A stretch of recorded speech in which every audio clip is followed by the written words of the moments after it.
Peace and love, family. Welcome to U.S. Political Prisons and You, brought to you by the Northeast Political Prisoner Coalition and EPPC. I'm Brother Frank, and if it's your first time tuning in, thank you for your time. I'm the vital of it. Harigani, Kwanzaa, Happy Kwanzaa, Harigani, Kuumba. Right. Today is day number 6, and that's creativity to do always as much as we can in the way we can in order to leave our community more beautiful and beneficial than we inherited it. Now, how would I apply that to political prisoners? I would say that we have political prisoners currently in prison. They need to come home. They need to be with us, and we need not let them die in prison. I think that we need to have creativity when it comes to that. How do we do that? How do we win people over to this idea? You have murals, you have writing political prisoners and sharing the open letter with political prisoners to a community. That's exactly what I did at the program yesterday that was hosted by Holla, How Our Lives All Linked Together. And brothers did an incredible job. Thank you again for giving me a position in that program. I was responsible for making sure that people signed in, making sure people were aware of what was going to happen, of what was available in terms of the material that was given out by Holla and what they had upcoming. And I took that responsibility very seriously, and I was honored to do that. And one of the things that I was able to do throughout the program, well, at one point in the program, is to share this open letter. I'm going to share it with you right now, the open letter that was given to me by our beloved comrade who's currently in prison, Kenny Zulu Whitmore. I shared it with everybody. For those of you who haven't seen the letter or were not able to go through the letter yourself, and it's an opportunity to look at it right now. Please take a screenshot. Share with as many people as possible. Let people know that our political prisoners are in prison. This is one of them.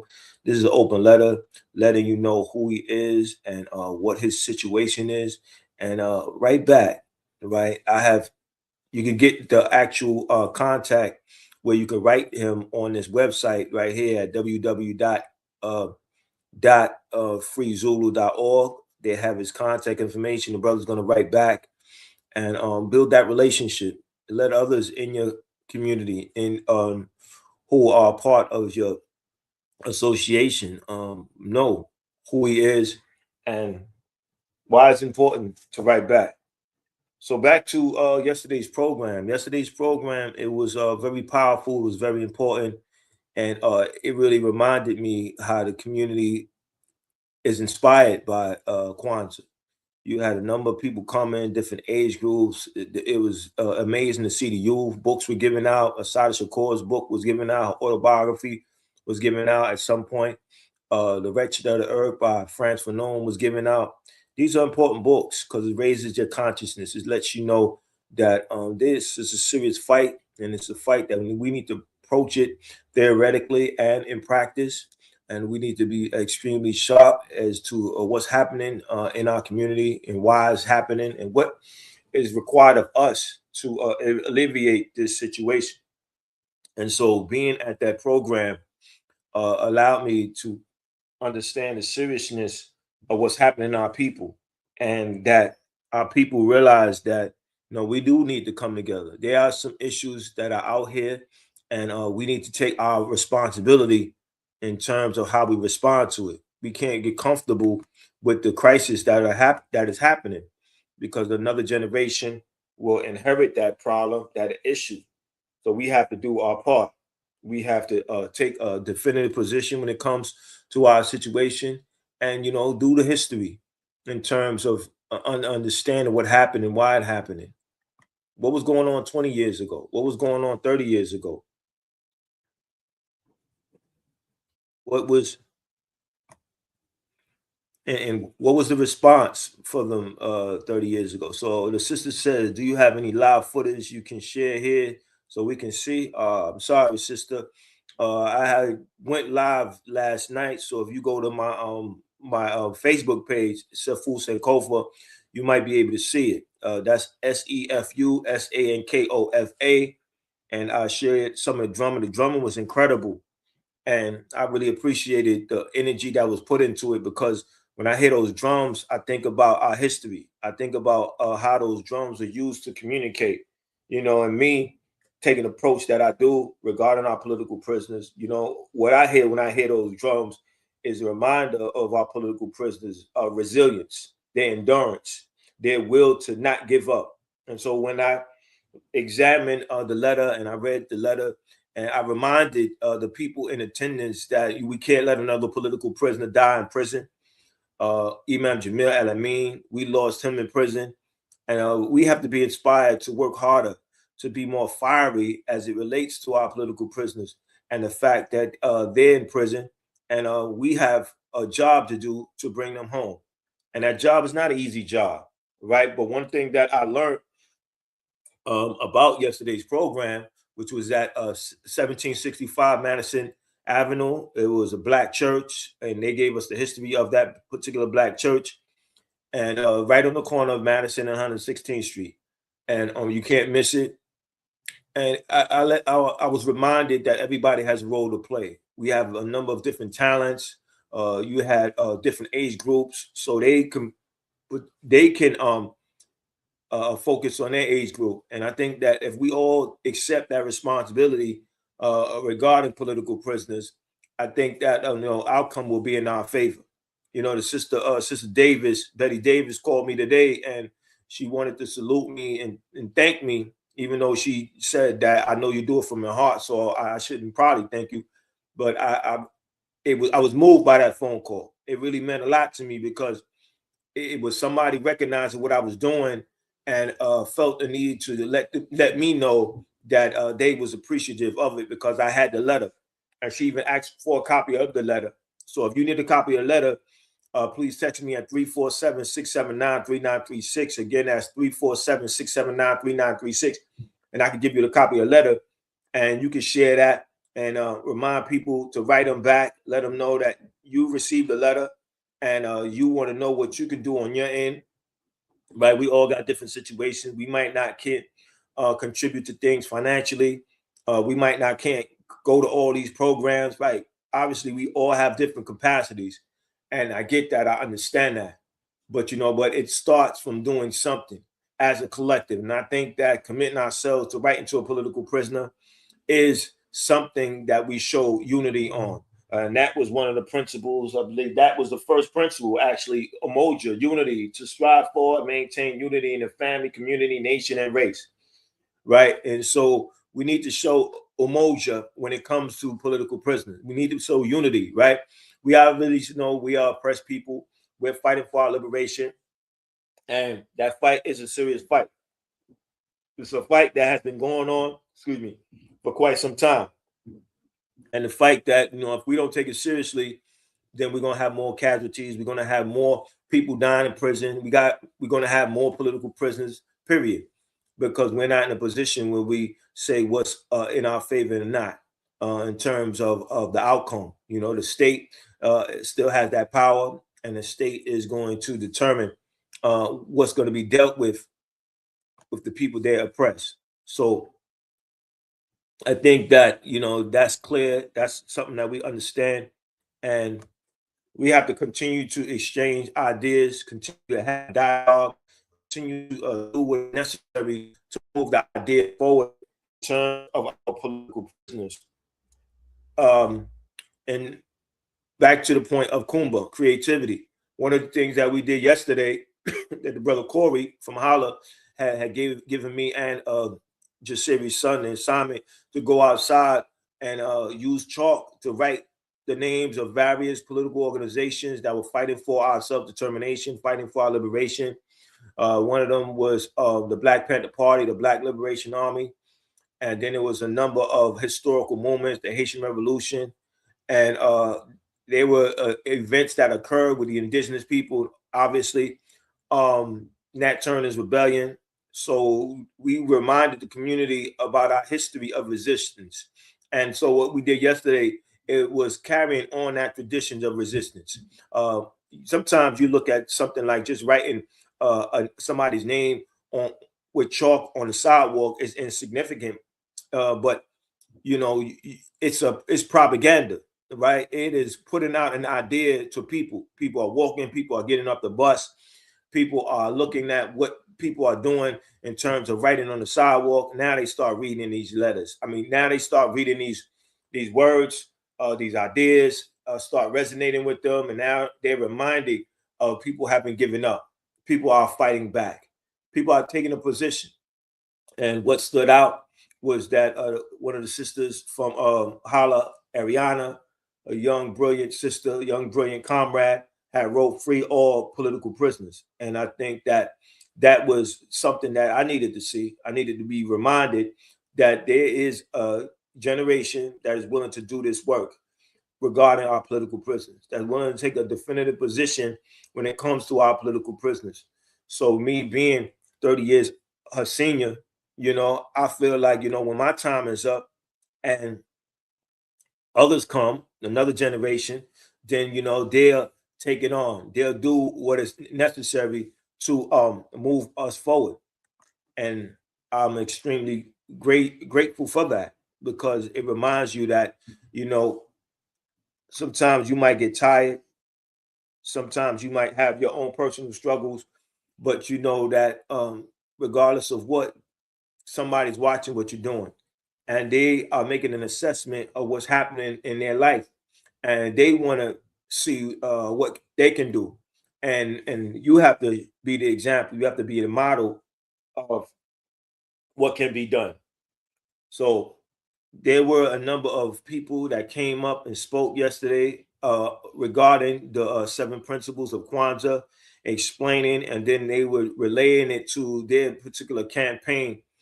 And that was motivational, because you see a number of groups doing that. Then you start saying, oh, we are connected. We have to share resources. And the place where Holla, excuse me, had the event was a resource, right?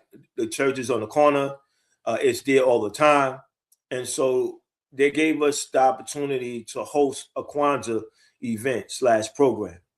And that says a lot about them. And that says a lot about our creativity, our Kuumba, our ability to take something out of nothing, right? And make something, right? And or say take something and make it better, right? And I think that that's what we had the opportunity to do, is to go to the church and make it reflect our ideas.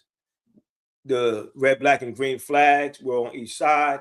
We had the banners, and we also had pictures of a number of our freedom fighters, Fannie Lou Hamer, Malcolm X, and I forgot the other two, but they were present. So our people were reminded of our power, our ability to take something and make it express our self-determination, how we see ourselves, right? Because that's exactly what creativity is. You're letting people know this is how you see yourself. These are the ideas that are important to you, and these ideas are going to move us forward, right? And we have to have unity on these ideas. And when we wave that red, black, and green flag, that flag that former political prisoner Marcus Garvey gave us, we're saying that this is who we are. This is what we stand by. This is what we're going to wave as it relates to who we are and what needs to be done. So that program yesterday let me know about our talents, right? We had this young sister. She sung "Change Is Gonna Come," and she has a beautiful, powerful voice. And I know that we probably bug her and stress her to sing, but it's inspirational, right? When you hear those tunes, when you hear "Change Is Gonna Come," you're reminded of the history of us fighting back, organizing, marching, rallies, whatever is necessary to get the ideas out there to the people who are listening, right? Because there's some people that might not be listening to what you're saying, but yet when you give them something and you engage with them, and they might raise a question to you about its importance, its significance. But when they see that you're standing on it and you're serious about it, now they're going to ask themselves that question: why am I not as passionate about this as he is? And that's when you use your creativity to engage them, to let them know, how would you feel if you were in prison for X amount of years? How would you feel if people ignored you and forgot you? How would you feel if you give your life to a people and you don't even know if they're still thinking about you or talking about you? And I think when you start raising questions like that, then the response is different. The response is like, wow, I didn't think about that. Maybe I need to give this another thought. Maybe I need to do more. Or at least maybe I need to read more and do some research and make a decision about what position I'm going to take regarding political prisoners, regarding captured freedom fighters. That's why that event yesterday was so important, because as I gave out the letters to a number of people, I got a chance to talk. One brother said he did over 20 years in prison. So he took a letter and I gave him a pound with a hug, and I was glad that he was home with us, right? We don't need no more black men in prison. We don't need no more men of color, no more working class people in prison. They need to be out here because we got work to do. And that work needs to be done by as many of us as possible. Right. I'm glad that I was able to get there at the time that I said I would. I know I probably was a few minutes late and I apologize for that, but I was able to help set up. And then I had to leave a little early because I was able to get a ride. So I wasn't able to completely help put everything away. But I know that the church extended the stay of Holla there until Sunday. So that was good. That relationship is growing, it's building. And that's very important, that work that's being done in our community for our community is based on building relationships stronger. And that church is definitely a place, just like the community center in Queensbridge, the community center in South Jamaica, Queens, are places where we get to use the space, and start to build stronger relationships with our community, reminding our community that this is here for us, and this needs to this needs to be used to advocate for our ideas that move us forward, right? Because we got to be very selective when we talk about ideas, because some ideas benefit the individual, some ideas benefit the collective, and we as the collective are being oppressed. And so we need to focus more on those ideas that are beneficial to the collective. So as we get deeper into Kuumba, we'll be dealing with that principle all throughout the day. I invite those who have specific talents to get in contact with me at 347-679-3936. If you're a writer and you write, I like to hear from you about your writings. I like to see some pieces that you wrote, and maybe me and you can get together and talk about, some work together. Talk about um, how do you see your work benefiting the fight to raise awareness about political prisoners? But if you're artists, how do you see your work being beneficial to the fight to raising awareness about political prisoners? Right? We have to have that dialogue first. We have to get into what is a political prisoner, what is your understanding of political prisoners, what material do you have to raise your consciousness about political prisoners, right? Because this dialogue has to be had so that now we know what a political prisoner is, and how serious this is, and the fact that we have to be resilient with this idea, because somebody somewhere is going to challenge us on this idea. It's going to tell us that what we're doing is ineffective, or what we're doing is not going to make revolution. But Malcolm taught us that we have to fight on all fronts, right? And I thought that that point is very interesting, because freeing our political prisoners is one of those fronts, right? Because the state says that there's no political prisoners. These people are terrorists. These people are criminals, right? So now, what is your position to that, right? If you're not fighting for political prisoners, then you align with that position. You unite with that position because of your inactivity. That's why we have to be clear that we're in a war of ideas. We're engaged in a war of ideas, right? These ideas are always in existence, right? When we go to sleep, You know, the system is operating, it's working. If you go on Times Squares, there's ideas all over the place. There's billboards all over. So these ideas are out there 24 hours, 7 days a week, 365 days a year. So we have to combat those ideas. You know, these ideas make you think that you got to work 40 plus hours to get a nice car, to make people know about your status, that you're doing good. You know, that's an idea, that's a concept, and we got to fight that concept. I remember Sada Shakur talking about people walking, paying a whole bunch of money to walk around looking like a billboard. And, you know, that made me smile, but it made me concerned because she was right. She was right on point. And we got to ask ourselves, why do some of us accept those ideas? Why do some of us accept the ideas of political prisoners being in prison, ignored, dying in prison? And some of us might say we don't accept that idea, but the work is the truth, right? If you're doing the work, that means your truth is that they are political prisoners and they need to be home. They should not die in prison. And your work is showing that. Now, if you're not about the work and not doing that type of work, then you say, okay, these people are not who they say they are. The state is right. They are terrorists. They are criminals, and they need to be there for the duration of life uh, because I want to be protected from such people. Right. So our work shows us everything. And that's why, you know, I'm always looking for people who are serious about political prisoners, who want to do this work. And let's talk, let's build, let's exchange ideas, let's be creative about ideas. Right. There's children books that are out there about former political prisoners. I remember giving a family relative a book on Marcus Garvey. And you give a child a book on Marcus Garvey, now you can introduce them to the idea of a political prisoner. You give a child a book on Martin Luther King Jr., you can introduce them to the idea of a political prisoner. And from there, you could challenge them based on their age. What do they want to do next? Even if they are of little age, you can get a postcard and you can take their hand and write a sentence or two to a political prisoner. And now they initiated that letter writing, that exchange of ideas to a political prisoner. And they build their own relationship. And you can let them know that they made somebody day when they wrote that letter. You don't know what stress that this particular person or these particular people are going through.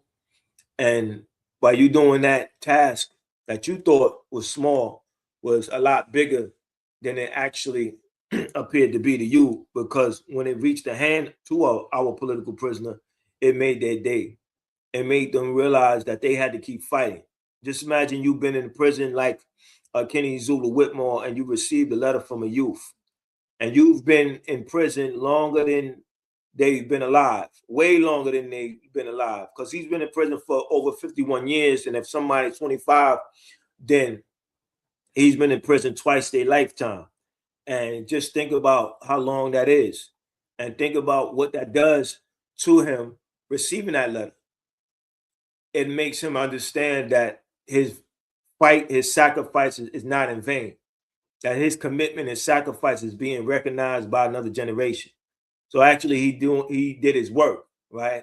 And his work is ongoing, because now when you're writing a letter and the letters is going back and forth, this is actually documentation of a particular time, a particular idea, and a particular mission that you and that individual had, right? Because when you're writing that letter, then you align with those politics. You say that yes, people of color, African descent, have a right to be self-determined. They're not slaves. They're not indentured servants. They're not criminals. They are African people who have the right to self-determination and right to control their own destiny. So this letter writing is very important. We can't make it something small, right? It's major, right? Because it's an issue. It's initiates a relationship, right? It's the basis for something that you're going to build, because that's the only way, if you ask me, that our political prisoners have a strong chance of coming home, is building these strong relationships in the community. the community said he's one of us, she's one of us, and he or she needs to come home so that they can be a part of what we're doing now. Because one of the things that I seen yesterday that I was moved is us coming together, feeding each other. We had a potluck. People brought in some dishes, some snacks, uh, some drinks, and we all exchanged. And it was done with love, respect. Everybody had a seat.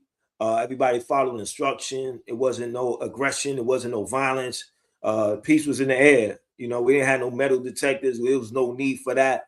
There was no need for no intense security. Everybody knew what they came to do, and the fact that they was reminded of the love that we had. And I think that that's when I know rather that's when African rituals that was on display, the libation, the lighting of the candles, the calling out of the ancestors, doing what is necessary, and the playing of the drums. You know, that's who we are. We are rhythm people. We are peaceful people. And though that peace comes into recognition when we start to go through our ceremonies and we start to remind each other about who we are in our history. And Holla had they altar with a bunch of books. Some titles I have, some titles I don't have, but I was moved by the wide selection of books. I was moved about the theory being on display and our people being reminded of the importance of knowledge, the importance of knowing who we are, where we come from, and the mission that we need to be on. So I salute them again for that outstanding work yesterday to make our people aware about who we are, and that as we move forward to 2026, that we have to take these principles on to a new year. We have to act these principles out on a day-to-day basis. Obviously, one principle is going to be more dominant than others, but they all work together hand in hand. You know, we got to be creative to have unity, right? We got to show you might have a different idea than I have, but yet we're facing the same reality, right? We're struggling for food, clothing, and shelter. And how do we get past this struggle? How do we deal with this struggle? We have to make each other more conscious. We have to uh, remind each other that, you know, we only as strong as we are united. And so when we know that to be an actual fact, now we start to act more of it. Now, some people say, you know, how can we express unity? I think that, you know, accepting the red, black, and green flag is one form of unity. I think that writing to a political prisoner is another form of unity. Now, you share a letter that you wrote. You let us know that, yes, I wrote to Zulu. Yes, I wrote to Ronald Reagan. Yes, I wrote to Moore. Yes, I wrote to Kamasi. They wrote back, and this is what they said. So it's like we are solidifying that relationship with our political prisoners because we're sharing the fact that we wrote a letter, and we're sharing that the letter was written back to us, and now we become more excited. And now, when it's time to do more work on political prisoners, we already know that we're supposed to be there, and we already know that we're supposed to share the information with others, and we're supposed to let others know that, you know, just like we wrote, they should wrote. They should write. Excuse me. So before I leave, I want to go through the letter again. For anybody who hasn't received the letter yet, please screenshot it. And if you don't have the address is Kenny Zulu Whitmore, 86468 as 2, or I think as A, Louisiana State Prison, Angola, Louisiana, 70712. And if you didn't get those details clearly, you could go to freezulu.org. You know, the brother would love to hear from you. I was very excited about hearing from him. And yes, I have to return his letter, let him know that I shared the open letter with a number of my contacts, and I encourage them to share with a number of their contacts. You know, brothers, sisters, family, you know, 2026 is right around the corner, and we can expect the same challenges. I think that we have a stronger fighter in us because of the experiences that we acquired from 2025. So please, whatever you decide to do, do it safe. Keep the principle of Kwanzaa in mind. Share with your children and tell them to share with their kids. And write to a political prisoner. Don't let our political prisoners be forgotten. Don't let them die in prison. Do as much as you can to bring them home. Peace and love, family. Enjoy your day. Enjoy the new year. Peace.